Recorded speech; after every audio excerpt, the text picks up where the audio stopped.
Hey everyone, Wayne here with Sparks Family Homestead, and I'm at our Tractor Supply here in the Greenville area. So we're getting closer. It's still a few weeks away before we can move in onto the property, but I need to start looking and planning for when we officially move in. I need entrances to get on and out of the property. Just if nothing else, it's psychological, so people realize that our property is not a regular road for people to drive on, you know, as they approach it. So here I am looking at gates, and I saw this 10% off, though they don't say what the price. This is like a 12 feet long and 62 inches high. That might work for the first entrance onto the property, because actually I'm thinking of possibly maybe like 2 of those at the second entrance, because it's such a wide opening. And so I'm just looking, and I'm just trying to get some ideas here. And they're not cheap. Look at the size of this. This is like a 2x4, 4-foot wire. Oh, it's a wired gate. Okay, $169. Wow. Here's a little bit cheaper, more in my better price range. This is 4-foot, 3/4 inch galvus, whatever size tubing, and for $129 if it's not painted, and looks like it's a 2x4. This one's painted for $179. As you can see that they have an enormous selection. I think my son and I will need to just go and sort of measure. I do know on the second entrance, I need to have a double gated. And also I'm looking at this and I'm thinking this would be most appropriate to get it wired, at least at that, get one of the gates that are wired. We do have bears on the property, and I think that would be a good idea. So here's one. It's $239, 2x4, and what's the width? It's fairly long. It's 10 feet wide.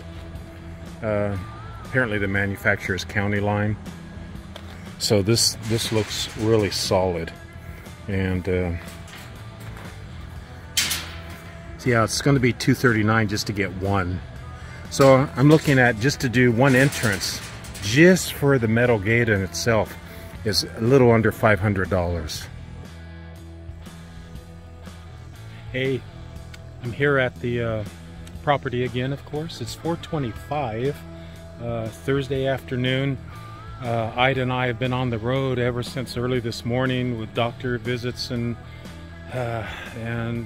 getting things signed off on the electric for the house here, and then having to go back to the rental and getting the dogs out so they can poop and pee, and then putting them back inside the house, and then going back and dropping off my van to get repaired with the brakes and all.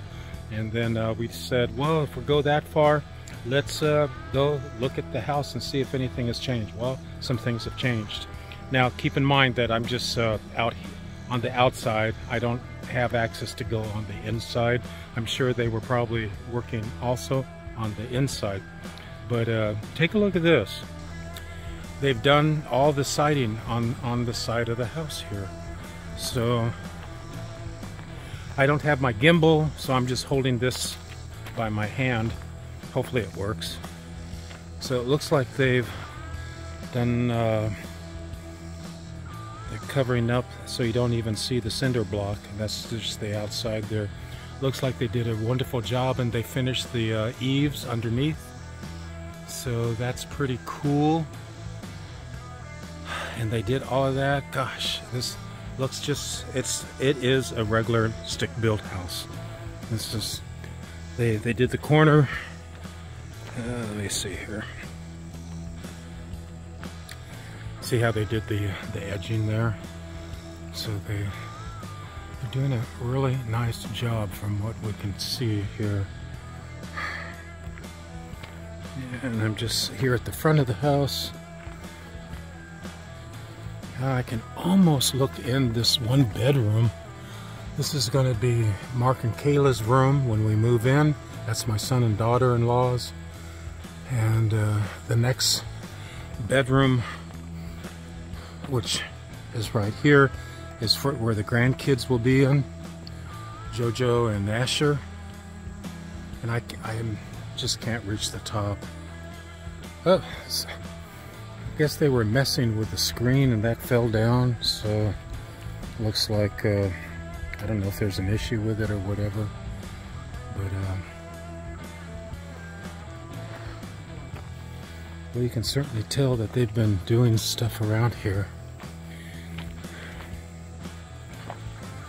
Thought it was going to rain today and it hasn't yet, so lucky me, because I'm walking where it'd be muddied.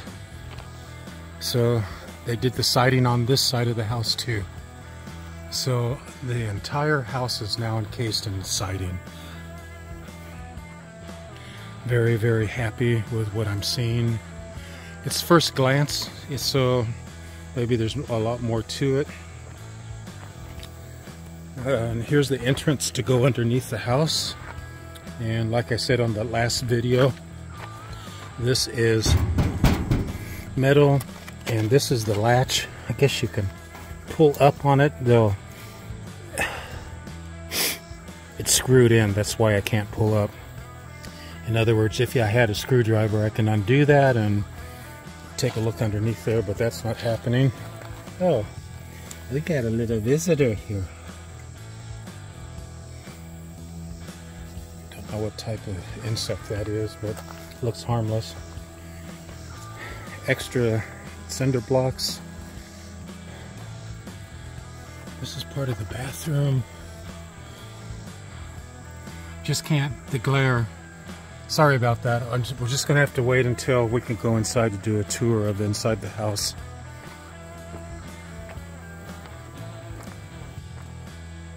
Wow. So I liked how they did all the edging. Everything is just really slick and smooth and beautiful. And I wonder when they're going to fill all of this in here where the gap is, and regrade around the house here, and dig a hole for the septic tank, and then right over there where the white plastic sheets are, somewhere in that vicinity will be the leach field. And then right next to that, where that yellow, I don't know, yeah, you should be able to see it. There it is, right there. Actually, I pounded that into the ground there a long time, several weeks ago, thinking that the end of the house was going to be at that location. Well, that wasn't the case. But right in that general area, which would be right next to the leach field, will be our future garage, barn, carport, whatever we're going to be able to pull off here for the fall and winter. Hopefully we'll have some extra income to be able to pull that off. We'll just see when this is all said and done in the next 5 to 6 weeks where we're at. But I'm just thinking positive here. It's all going to happen. We're going to be able to have the bulk of this all paid for, and very, very small loan just to make sure everybody gets paid and everything gets connected. So I have been told by the well people that they need the power to be connected to the house and turned on, so they can finish with the pump and the holding tank for the water for the well. And wow, somebody, y'all can't smell it, of course this is on video, but I'm telling you, somebody has like a burning, has a campfire going or whatever, and it smells awesome. Oh my gosh, I love that smell and I miss it. And our game plan, what we would love to do, yeah, we have a fireplace and it's right behind the double doors there. And it's a nice looking fireplace, but it's not going to heat the house. I mean, maybe just that general vicinity, and the wood will burn quickly, and it's just not like a wood burning stove. So I'm thinking this winter we need to have a wood burning stove in here. So that's a future idea and a possibility, a good possibility. So I'll be chatting about that and videotaping about that as the next several weeks come by here. Today it was about 83 degrees outside. It's not as hot as it has been. Oh yeah, they're just working on the edging there. We noticed something that it wasn't totally manicured there. So I'm sure they're going to trim that and make that right. Okay, so anyway, so that's it, and nothing's changed over here. We can't do anything and until the power is connected to the house. We were at the power and light company today, my wife Ida and I, and we gave them authorization to be able to put the pole from the county road, which is right up there.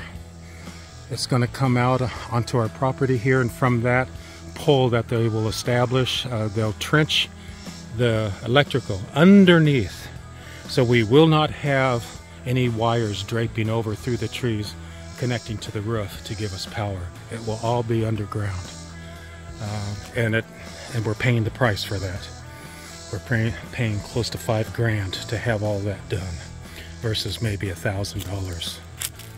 So there's a huge, massive price difference, but in the long run, I'm pretty sure having things trenched, doing it right in the beginning, even though it may cost more, and just watching our pennies, and to make this thing just a blessing, a total blessing. And hopefully y'all can get a sense of that. And that's it for right now. Okay, if you haven't subscribed, please do. Give me a thumbs up. Okay, just really believing for an exciting time here on this channel with YouTube. And I need an extra 100 subscribers to make 1,000, and really anxious to get to the 1,000 mark. That will be a milestone for our little channel here, and then we'll go from there, see what happens. And plenty to talk about here on the homestead. So again, this is Wayne with Sparks Family Homestead, and this late afternoon going on 5 p.m.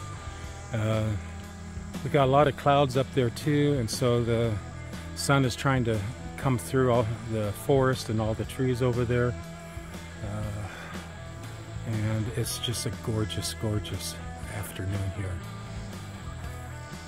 So, and that's the tree there that we need to chop down. I hate to say that. And all the leaves are turning yellow, so this will probably be its last autumn that it will know in existence. It's just leaning. It's hard to tell by the video, but if that thing was to fall over, it would go bloop right on our roof there. And again, we did not know that. We did not even think of that until the sections of this home came out. And when we had a second look and we realized how close we were now physically, wow, everything changed. So that is a project yet to be taken. So for now, take care and God bless, okay? Until the next one, okay? Bye-bye.